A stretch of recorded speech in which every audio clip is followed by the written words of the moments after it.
Friends, welcome to YouTube. நான் உங்கள் Uma. So இந்த வீடியோ பற்றி நம்ம என்ன பார்க்க போறோம் அப்படின்னா, ரீசனிங் பிவிக்யூ சீரிஸ்ல கிளாஸ் 81 தான் பார்க்க போறோம். ஸோ இதுக்கு முன்னாடியே இதில் 80 கிளாஸஸ் இருக்கும், கம்ப்ளீட்டா ஃபாலோ பண்ணிக்கோங்க. அதே மாதிரி மேக்ஸ் பிவிக்யூ சீரிஸும் போயிட்டு இருக்கு, நீங்க அதையும் ஃபாலோ பண்ணிக்கோங்க. இன்னைக்கான 5 கேள்விகள் 5மே பார்த்தீங்கன்னா டிஃப்ரெண்ட் டைப்ல இருக்கும். ஸோ தெளிவாக கவனிங்க. ஒரு இருப்பிடத்தில் 3 வீடுகள் ஒதுக்கீட்டுக்காக உள்ளன. 3 நபர்கள் ஒரு வீட்டிற்கு விண்ணப்பித்துள்ளனர். அந்த 3 நபர்களும் அதே வீட்டிற்கு விண்ணப்பிப்பதற்கான நிகழ்தகவானது. ரொம்ப சிம்பிள், நான் சொல்றேன், தெளிவா கவனிங்க. 3 வீடு இருக்கு. நான் ABC அப்படின்னு 3 வீடு எடுத்துக்கிறேன். 3 நபர்கள், அந்த நபர்களை 1 2 3ன்னு எடுத்துக்கிறேன். ஓகேவா? சோ இப்போ இந்த 3 3ன்னு எடுத்துக்கிட்டோம் அப்படின்னா இப்போ என்ன பண்ணணும், 1 அப்படிங்கிறவ ஒரு 1 ஏவை சூஸ் பண்ணலாம், இல்ல பியை சூஸ் பண்ணலாம், இல்ல சியை சூஸ் பண்ணலாம். அதே மாதிரி 2 அப்படிங்கிறவர் ஏபிசில 3ல ஏதோ ஒன்னு சூஸ் பண்ணலாம். 3 அப்படிங்கிறவர் ஏபிசில 3ல ஏதோ ஒன்று சூஸ் பண்ணலாம். அப்ப 3/3 தான் உங்களுக்கு வரும் இல்லையா? சோ 3 × 3 9. இதுதான் மொத்த வாய்ப்புகள் n of s. அதுக்கப்புறம் கேள்வி, அந்த 3 நபர்களும் அதே வீட்டிற்கு இப்போ அதாவது இப்ப ஏன்னு எடுத்துக்கிட்டீங்கன்னா 3 பேருமே ஏக்கோ இல்ல 3 பேருமோ பிக்கோ 3 பேருமே சிக்கோ ஏதோ ஒரு வீடு எடுத்துக்கிட்டாங்கன்னா 3 பேருமே அட் அ டைம்ல அது ஒரே வீட்டை தான் சூஸ் பண்றாங்க அப்படின்னா அதுக்கான வாய்ப்பு ஒரே ஒரு வாய்ப்பு தான். ஓகேவா? ஏன்னா உங்களுக்கு என்ன வரும், 3 பேரும் ஒரே ஒரு வீட்டை தான் சூஸ் பண்றாங்கன்னா ஒரே ஒரு வாய்ப்பு தான் கிடைக்கும். ஸோ இதுக்கான ஆன்சர் பாத்தீங்கன்னா, அதாவது n of e அப்படிங்கிறது 1 தான். ஸோ p of e வேணும், ப்ராபபிலிட்டி நிகழ்தகவு வேணும். அப்ப 1/9 அப்படிங்கிறது தான் ஆன்சர். ஆப்ஷன் பி தான் ஆன்சர். ஓகேவா? ஸோ 3 பேருமே ஒரே வீட்டை தான் சூஸ் பண்றாங்க அப்படின்னா அதுக்கு ஒரே வாய்ப்பு தான். 3 பேருமே 3 வீட்டை ஒவ்வொருத்தவங்களும் ஒவ்வொன்னு சூஸ் பண்றதுக்கான வாய்ப்புகள் உங்களுக்கு எத்தனை வாய்ப்புகள் இருக்கு? 3 வாய்ப்புகள் இருக்கு. கரெக்டா? சோ இதுதான் ஆன்சரா கிடைக்கும். அடுத்து பாருங்க. சோ இங்க பகடை கொடுத்திருக்காங்க. பகடையில இருக்கக்கூடிய 3 அப்படிங்கிற அந்த நம்பர் டாப்ல வந்ததுன்னா அதுக்கு கீழே என்ன வரும் அப்படிங்கறது தான் ஆன்சர். பாருங்க, ரெண்டுலயுமே 6 அப்படிங்கிற நம்பர் சேமா இருக்கா? அப்ப 6 அப்படிங்கிற நம்பர்ல இருந்து கிளாக் வைஸ் நம்பரை எடுத்து எழுதுங்க. பாருங்க, நான் கீழே எழுதுறேன். 6 4 5. அடுத்த பகடை இருக்கிறது அதுக்கு கீழே எழுதணும். 6 1 3. கேள்வி என்ன? 3க்கு ஆப்போசிட். ஸோ 3க்கு ஆப்போசிட் என்ன வருது? 5 அப்படின்னு வருது. ஸோ இதுக்கான ஆன்சர் ஆப்ஷன் சி, 5 தான் ஆன்சர். ஓகேவா? ஸோ இந்த மாதிரி வந்துருச்சுன்னா 1 1 1க்கு 1 ஆப்போசிட், 3க்கு 5 5க்கு 3 ஆப்போசிட், 4க்கு 1 1க்கு 4 ஆப்போசிட், 6க்கு 6 ஆப்போசிட்டா இருக்க வாய்ப்பு கிடையாது.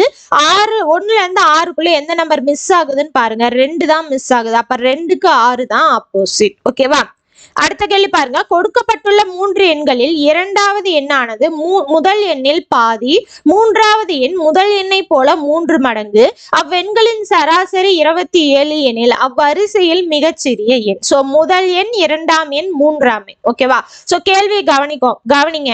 ரெண்டாவது எண் பாத்தீங்க அப்படின்னா முதல் எண்ணில் பாதி. நான் அதாவது முதல் எண்ணை எக்ஸ்ன்னு எடுத்து ரெண்டாவது எண்ணை x/2ன்னு எழுதலாம்.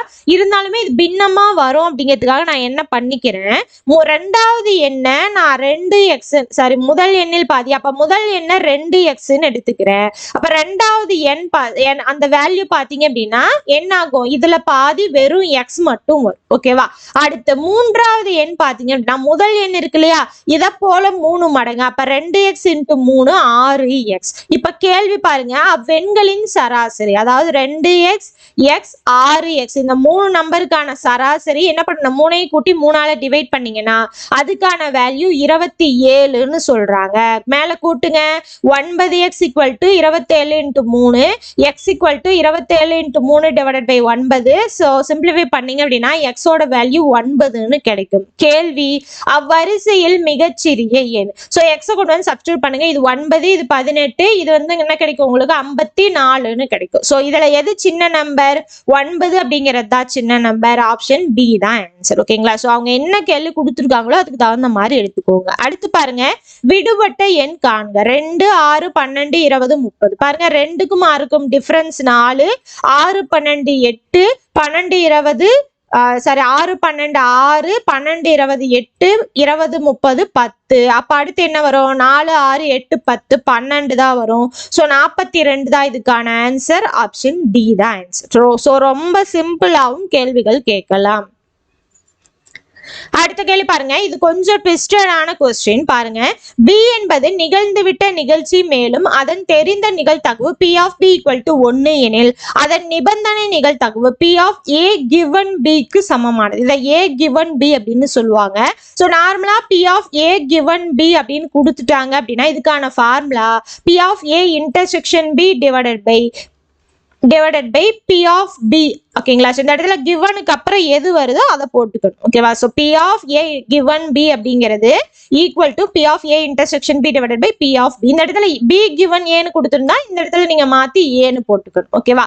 ஸோ இப்போ இந்த வேல்யூ கொடுத்துட்டாங்க 1 அப்படின்னு. இப்போ P of A intersection B divided by 1ன்னு வரும். P of A given B அப்படிங்கிறது உங்களுக்கு என்ன வருது? இந்த இடத்துல பாத்தீங்கன்னா P of A intersection B அப்படின்னு வருதா? ஸோ கேள்வி அதன் நிபந்தனை என்ன சொல்றாங்க எனில் அதற்கு சமமானது அப்படின்னு சொல்லி கேட்கிறாங்க. ஓகேவா? ஸோ இப்போ P of A given B அப்படிங்கிறது P of A intersection B. நார்மலா பாத்தீங்கன்னா P of A given B அப்படிங்கிறது என்ன அப்படின்னா வென் டயக்ராம் வரைஞ்சு அப்படின்னா இன்னும் உங்களுக்கு புரியும். நார்மலா A intersection B எப்படி எழுதுவோம்? இது A இது B அப்படின்னா இந்த இடம் தான் பாத்தீங்க அப்படின்னா A intersection B இல்லையா?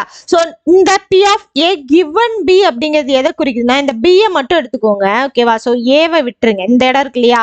இந்த இடம் ஜாயின் பண்ற இந்த A இருக்கு இல்லையா? இது இந்த போர்ஷன் தான் பாத்தீங்க அப்படின்னா P of A given B. ஓகேங்களா? அப்ப இந்த போர்ஷனை நம்ம இந்த இடத்துல என்ன எழுதிக்கலாம்? P of A into P of B அப்படின்னு நம்ம எழுதலாம். P of A intersection B P of A into P of B அப்படின்னு நம்ம எழுதலாம். P of B ஓட வேல்யூ பாத்தீங்க அப்படின்னா 1. ஓகேவா? ஏன்னா இதையும் தான் நம்ம பெருக்கிறோம். ஸோ இதோட வேல்யூ 1. ஸோ இதுக்கான ஆன்சர் என்ன வரும்? P of வெறும் A மட்டும் தான் வரும். அப்ப P of A given B ஓட வேல்யூ P of A அப்படிங்கிறது மட்டும்தான். ஆப்ஷன் A தான் ஆன்சர். ஓகேங்களா? ஸோ நிகழ்தகவுலயே கொஞ்சம் ட்விஸ்டடான கொஸ்டின் அதனாலதான் எடுத்துட்டு வந்தேன். ஓகேவா? So P of A given B அப்படிங்கிறது இந்த போர்ஷன் தான். புரியுதுங்களா? இந்த B ல ரெண்டுக்கும் காமனா இருக்கு அந்த இந்த போர்ஷன் வருது இல்லையா? இதை தான் நம்ம P of A given B அப்படின்னு நம்ம சொல்லுவோம். ஓகேவா? ஸோ இதுக்கான ஆன்சர் அந்த இடத்துல நம்ம என்ன பண்ணிக்கலாம்? P of A intersection B அப்படிங்கிறத P of A into P of B அப்படின்னு நம்ம எழுதிக்கலாம். இந்த P of A given B அப்படிங்கிறது தான் கண்டிஷனல் ப்ராபபிலிட்டி அப்படின்னு சொல்லுவோம். ஓகேங்களா? ஸோ கண்டிஷனல் ப்ராபபிலிட்டி அப்படின்னு நம்ம இதை தான் சொல்லுவோம். புரியுதுங்களா? ஸோ இதோட பாத்தீங்கன்னா இன்னைக்கான 5 கேள்விகள் முடிஞ்சது. கண்டிப்பா உங்களுக்கு யூஸ்ஃபுல்லா இருந்திருக்கும். எந்த அளவுக்கு யூஸ்ஃபுல்லா இருந்துச்சு கமெண்ட் பாக்ஸ்ல கமெண்ட் பண்ணுங்க, லைக் பண்ணுங்க, உங்களோட ஃப்ரெண்ட்ஸுக்கும் ஷேர் பண்ணுங்க. நம்ம அடுத்த கிளாஸ்ல பார்க்கலாம். தேங்க்யூ.